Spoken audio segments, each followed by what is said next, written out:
Howdy, folks. I'm Pat Sajak. I'm Amber. And that's Vanna White. Vanna White. And here's some Wheel of Fortune. No. Okay, here's some Reddit. Is that better? Yes. Alright. Enough of your silly nonsense, Amber.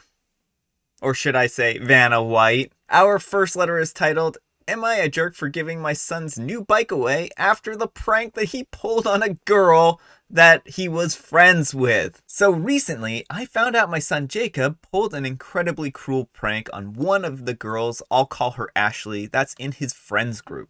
I know this girl, and she's been to our house and even attended Jacob's birthday party a month ago. She seems incredibly sweet, if not a bit shy. So when my oldest son, Mark, came out to me and told me that Jacob had asked Ashley out on a date as a prank, I was stunned. Yeah, that's a pretty stunning thing right there, right? I of course asked him how he could possibly know this, hoping, as any mother would, that this was not true. But Mark showed me the family tablet we all use, but mostly my sons do, and it seems that Jacob forgot to log out of his chatting app in Discord.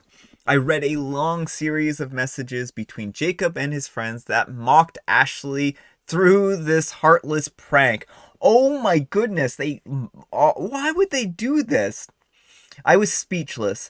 And that's not even getting into how he was talking. At first, I couldn't figure out what to do or how to proceed. I'll admit that I never once imagined either of my boys would be the type of person to do something like that, but there was no way I was going to let this slide. So a day after, I thought of what I was going to do. First things first, he was grounded. For how long? I'm not sure. Secondly, I'd gotten Jacob a bike for his birthday, but it hadn't arrived until the day previous, and I'd planned on giving it to him when my parents came to visit since they'd been unable to make it to his party. But instead, I showed him that I knew about the prank, and I told him that he was grounded. And then I made him carry the new bike out of my bedroom closet and to the car before driving to Ashley's house, him crying the whole way. I called her parents earlier and explained everything, and so once we got there, I had him cart it to the front porch and ring the bell. Then in front of Ashley and her parents, I forced him to give a sincere apology and then give her the bike. I even apologized to her, saying that I didn't raise my boy this way and what he did was unforgivable. I also called the parents of the other two boys who were part of this little stunt, and they all seemed rightfully horrified by their son's involvement. I felt like I handled this as best as I could, and my friends agree. Though one of my parents found out that I made Jacob give his birthday gift away, and they said that I went a little too far. I still feel like what I did was right, but having my parents more or less dogpile on me like this made me wonder if I'm somehow handled this too extremely. Am I the jerk here? Alright folks, what do you think? Jerk or not the jerk? Not the jerk. You know, I do think that certainly some kind of punishment needed to be done for him, and if you think that the appropriate punishment was giving away his birthday present like this, then that's, a good way of approaching this. But the question is, does she want the bike and did she need the bike? Was there something else that you could have done that would have better fit her and better fit the punishment? So I think that that's something that only you can really decide. I think that that's a difficult question to answer in general because it sounds like this was certainly a punishment for your son, but it would have been better if it had been more tailored, I guess, towards the person that he, harmed in this whole thing. So I certainly don't think that you're the jerk for punishing your son and grounding him and, requiring him to give an apology. But I question whether or not he'll actually be sorry or was even sorry with you standing there and forcing him to apologize. I don't know if he's learning the lesson or if he's sincerely sorry or any number of things here. So I have a hard time figuring out whether or not this was an appropriate punishment, plain and simple, but I honestly don't think you went the wrong route here. But I would be curious about what you folks think. Anyhow, take care and good luck. Not the jerk, you did the right thing. If there hadn't been consequences, then hit him where it hurt, then he may not have learned how unacceptable that behavior was. That cruelty is sadly common amongst kids around that age, but this is absolutely the right step towards him becoming a good person. And OP says, I'm sad to say that I know how cruel young boys can be. Not personally, but back when I was in high school, I witnessed something similar, what happened to this weird girl, and it ended very, very poorly for her. I think that it is important to, punish and to make sure that understands what he did was wrong here, and why it would be mean to do something this cruel. And the question is like, why would he do this to someone who you consider his friend? And that's really troubling in a lot of ways. So I think that you need to do more than just punish him. I think you actually need to get down to the crux of why he's treating this girl this way. I think that, certainly it's fine to, do something like take away his bike, right? Or give away his bike. But you still don't know the underlying reasons why he was treating her this way, or why the other boys were treating her this way for that matter. I think that there's some digging that needs to be done, and I think that there's, potentially some room for conversation, some discussion. And I think that absolutely, he needs to understand what he did was wrong and why he did what he did was wrong. All right, our next letter is titled, Am I a jerk for not doing anything after discovering that my wife deleted my daughter's novel? That's right, another deleted data one. It's been a while since we've done one like this, though. Throw away for privacy reasons. I've been married to my wife Hannah for 2 years. She and my daughter Morgan don't have a daughter-mother relationship. To be completely transparent here, they both often fight and just don't get along. Morgan used to spend most of her time at her mom's, but now she's staying with us for school. I remember Hannah telling me about a novel Morgan has been working on her laptop.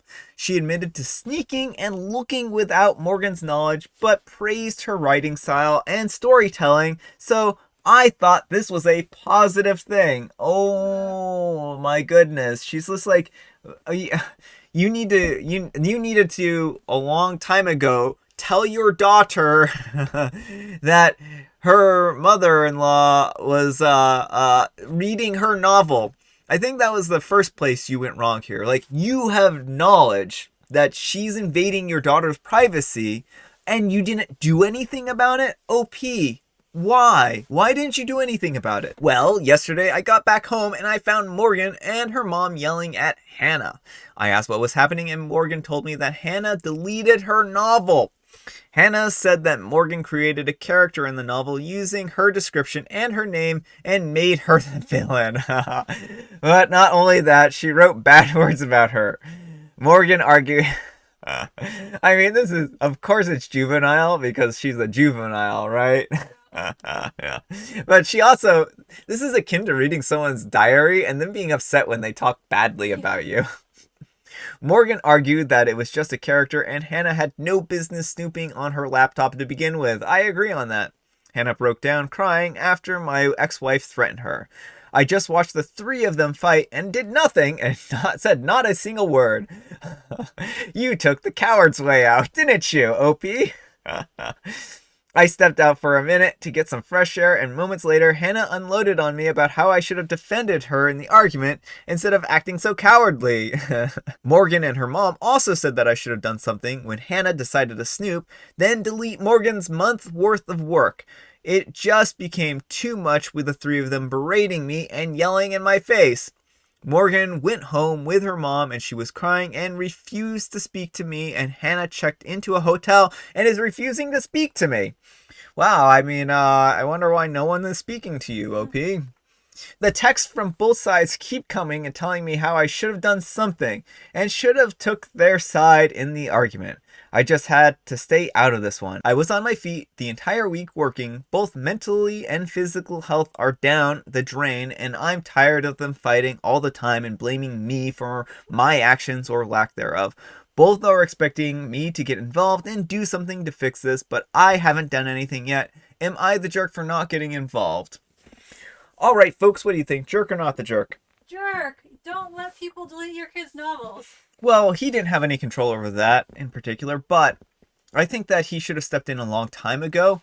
I understand, like, you felt that this might have been a positive thing, but you have to understand, like, the invasion of privacy is terrible. Like, what you allowed to happen, like, this could have been solved by simply telling her not to snoop and then informing Hannah that, or informing Morgan that her mother-in-law was, snooping on her writing.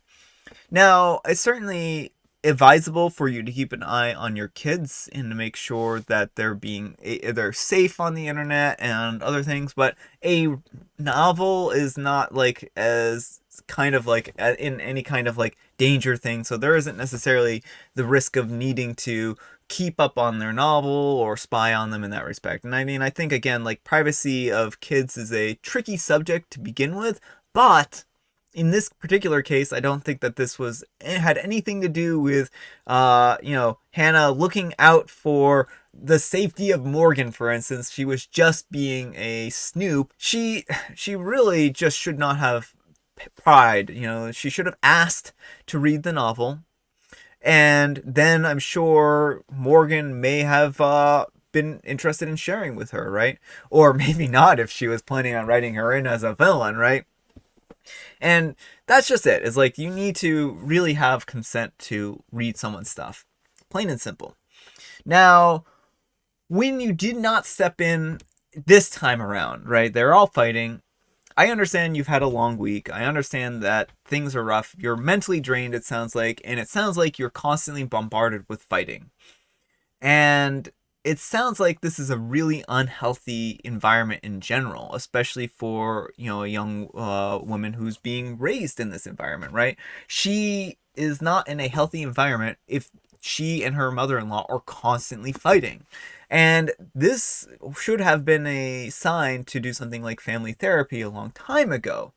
I mean, I know that's, easy to say if, you're, if you have those kind of resources, maybe your insurance plans don't cover something like that. But there may also be some free services that you can, seek in order to get some kind of family counseling, like maybe through the school or something like that.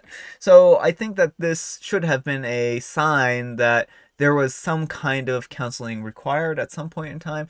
I think that you didn't step in soon enough, and I think that now seems like from the very beginning you took the inaction route, right? This isn't just, oh, I didn't take the inaction now. It seems like from the very beginning, OP, you have not taken an action, and that's where the problem is.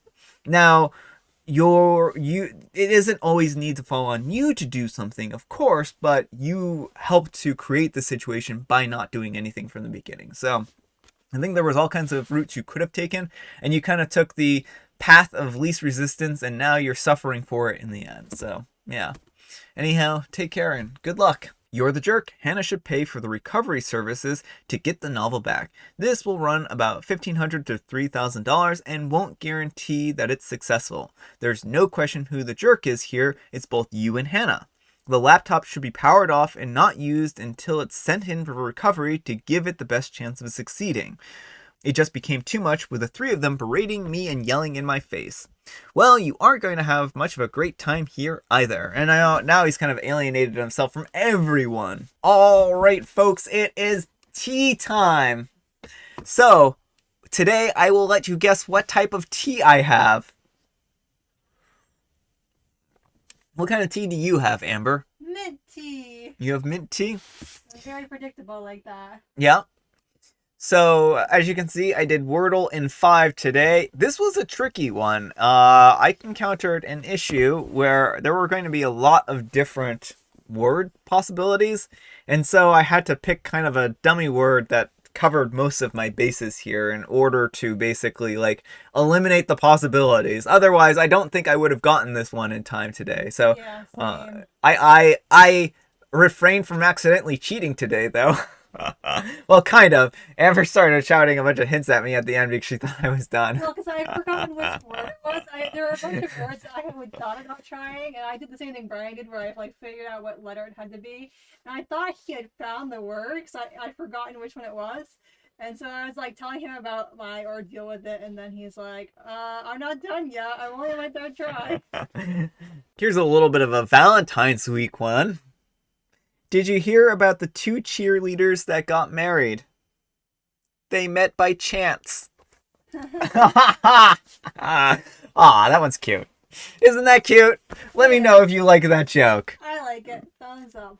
All right. So before I forget, because I am prone to do so, I have licorice spice today. Which hopefully will make Mary happy. Mary's like, one of these days I'm gonna guess licorice spice, and it's going to be licorice spice.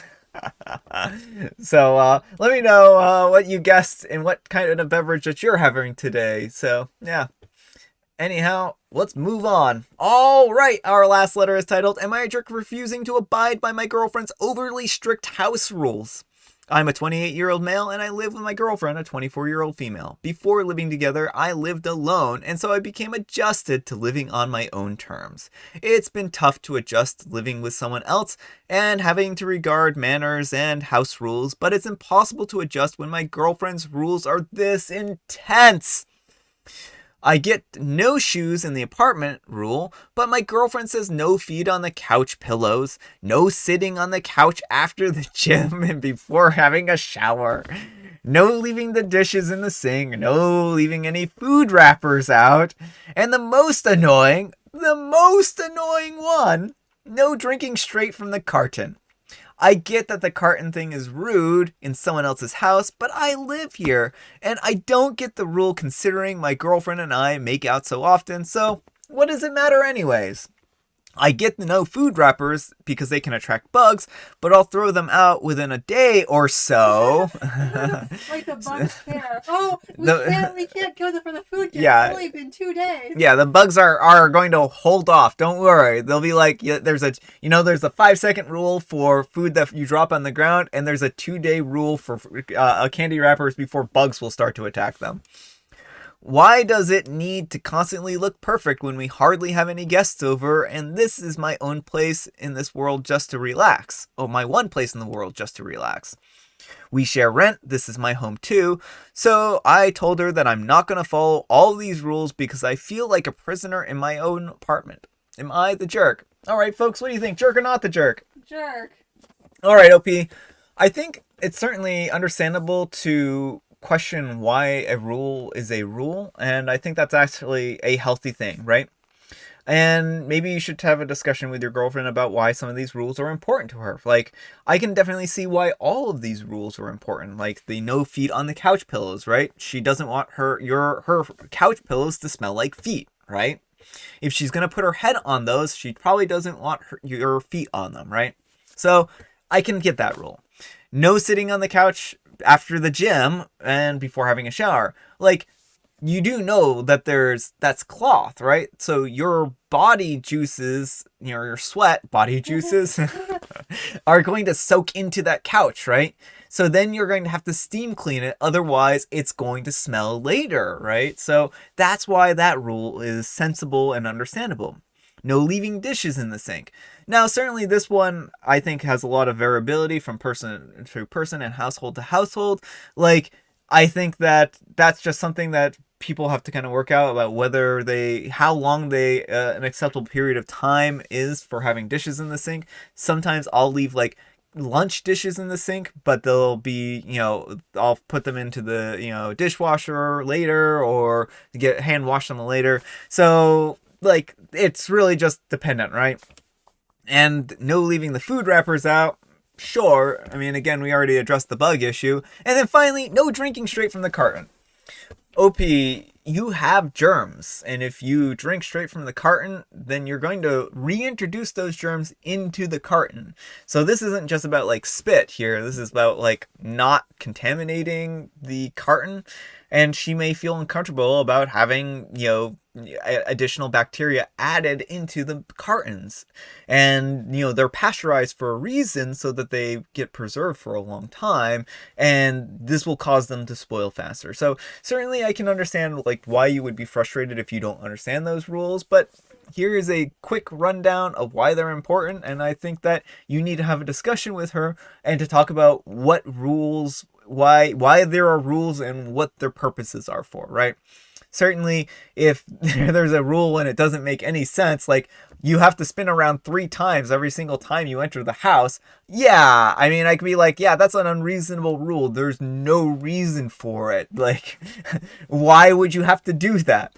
But these all seem very sensible and very reasonable, and there's good reasons behind them. So yeah. Right, I went from the dish line thinking maybe it was unreasonable to seeing his general timelines of acceptability, and just no. That's actually a really good point. When she says no dishes in the sink, it could just be that she got fed up with him keeping the dishes for like days. Because she's like, hey, you need to pick your candy wrappers up within a couple of days. He's like, but I would pick them up after a couple of days. It's like, this is how a house gets infested with ants and dirty if you don't constantly clean up after yourselves. Yeah, I was prepared to say not the jerk, but because of this on the title line, I was expecting some crazy next level rules. But all of her rules should just be standard anyways. You're the jerk. Alright folks, that's all the time we have for today. I hope you enjoyed today's video. If you did, consider giving me a like. And if you didn't, consider giving me a dislike. Thanks so much for watching. Happy Friday! We made it to the weekend. Congratulations! Hopefully you get a long weekend. If you don't, then hopefully you enjoy your weekend anyways. If you get a weekend. So thanks so much for watching, and I'll see you all on Monday. Bye.